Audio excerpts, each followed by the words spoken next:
Kauna-unahang kaso ng Mpox na ito na naman sa Sogod, Southern Leyte. Detalye ng balita mula kay Jimmy Angay-Angay, RH32, maupay nga agad Jimmy.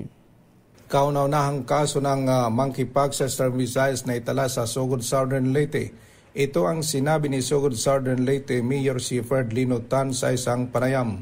Ayon kay Mayor Tan, ito ang unang suspected monkeypox noong katapusan ng buwan ng Mayo na isinilalim ng physical test ng DOH. 2 beses sinagawang testing sa Mpox sa imported clay 1 at sa local ang clay 2. Maabot sa 2 linggo bago pa lumabas ang final result. Samantala, ayon naman kay Dr. Marjorie Musot ng RHU Sogod, umabot sa 16 na araw bago pa makumpirma ang resulta. Sa kasalukuyan, hindi naman dapat bahalang mga residente dahil ang pasyente gumaling na sa ospital at ang pamilya ay na-isolate na. Mula dito sa DYVL Action Radyo Tacloban, ito si RH32 Jimmy Angay-Angay para sa DZRH.